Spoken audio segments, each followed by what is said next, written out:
the panel tonight. David Drucker is here, CNN political analyst and senior political correspondent for the Washington Examiner. Paris Denard is a CNN political commentator and a member of Donald Trump's re-election advisory board.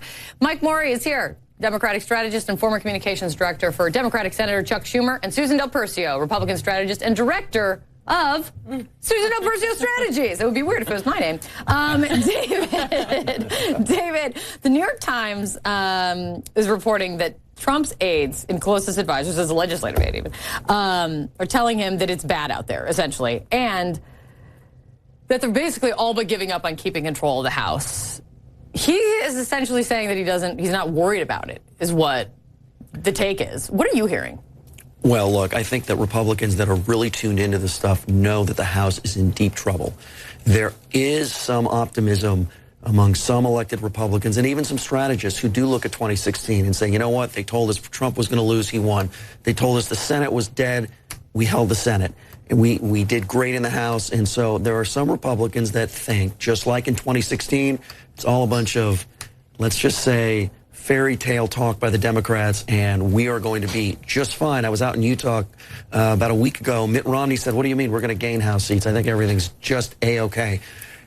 It's obvious that it's obvious that that is not the case. I would, and the House is in serious jeopardy. Whether Trump knows it or not, I would say this. The Senate is a different story. True. Because of the map, there are Democrats in red states where Trump is popular. Missouri is one, where Trump is at 53% job approval, and Republicans have a chance to pick up Senate seats even if they lose the House in the same election. But Paris, does it concern you if the president is being told by his closest advisors that, like, this is a really big deal, you really need to worry about this, and we could very likely lose the House? And he says, it's not actually, I don't believe it. That's not the case. I have no problem. Like, is that do you want him to?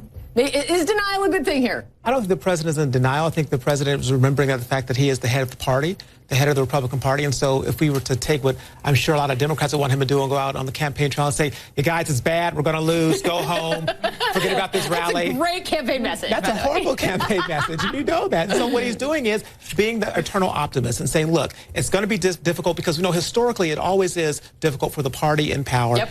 And so I think the president is just being the optimistic person that he always is and being the cheerleader for the party to encourage the base. An incumbent president is in the first midterm traditionally always loses seats. How many seats is a big question. Susan, here's a semi-complete list of the topics that Donald Trump touched on at his campaign rally over Saturday. It's 2 pages long. I'm kidding. 90 minutes. Exactly. Stand by. It's going to be an hour show today. Standing for the national anthem, immigration, North Korea, the White House doctor, and Senator John Tester. James Comey is a liar. Trade with China, moving the embassy to Jerusalem, the caravan at the southern border, Obamacare, his approval numbers, and the White House Correspondents' Dinner. If this is a preview of what Donald Trump can offer up on the campaign trail, does it work? Not if his tax cuts isn't mentioned in there. That's what the Republicans... He did say the economy was good. Okay, the economy is good. But what Donald Trump, I think, is failing to realize is that although his poll numbers are important for those who are running, he's not running. It's not about Donald. It should not be about Donald Trump. If these House races come down to Donald Trump, then Republicans are definitely going to lose. These are swing states. These are states that came within 2 or 3 points either way for Hillary Clinton or for Donald Trump, which means that Donald Trump right now, we know he incentivizes Democrats and independents to turn out to the polls more than he does getting the Republican base out there. The anti-Trump energy. Mike, you're definitely in the business of advising Republicans on what they should do. If you're advising the Republican president, would you say, forget about campaigning and trying to help out anything in the House, just give up on it and try to focus on holding the Senate if you have to decide between two? I mean, the chances are that he's going to lose the House, and the problem with, not focusing on Trump is incapable of not focusing on himself. So he'll go out there and he'll actually make the best case for Democrats to pick up the House. But I'd actually focus on the Senate.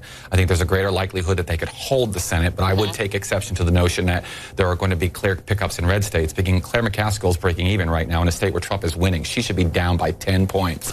So Trump, even in red states right now, is underperforming where he should, and it's going to have an effect on the Senate. But is Trump doing something that hasn't been done yet when we're talking about Democrats running in red states or Democrats running in states that Trump won? John Tester, okay? John Tester was a competitive race before. His last 2 races were competitive. True. So let's not... It was a competitive race before, but has Donald Trump, by truth or by complete fiction, because now he says he's got dirt on Senator Tester that if he told you, but he's not going to tell you, but if he told you, it would totally tank his re-election. With Obama's birth certificate somewhere. Because of course he doesn't want Tester to lose, but if he did. If he did want Tester to lose, then he would definitely tell him, because obviously.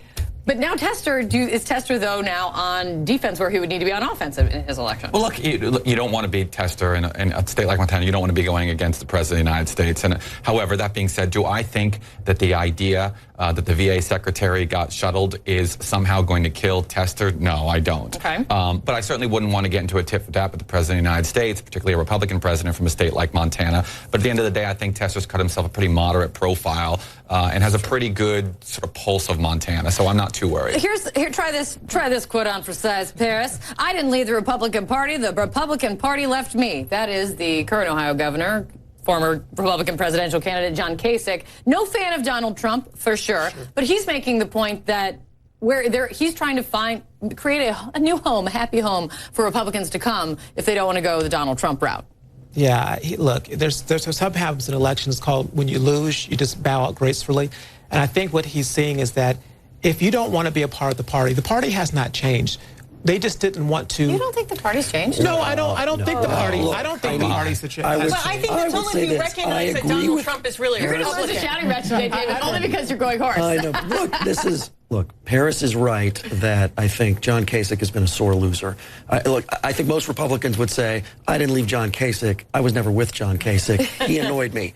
But did the Republican Party change over the last 10 to 20 years? Yes, it is a much different party. It is a party now driven much more by cultural grievance and cultural concern about the changing nature of America, and I think President Trump has picked up on that better than any other Republican, and you're seeing Republican candidates in all of these competitive Republican primaries for House and Senate trying to mimic the president because they know it motivates the base, and John Kasich is not that guy. Let's see if they mimic the president in this regard. The Iran deal. Coming up, President Trump says he won't reveal what he's going to do when it comes to the Iran deal, but did Israeli Prime Minister Benjamin Netanyahu just give a preview with a bunch of books and a bunch of CDs? Panel.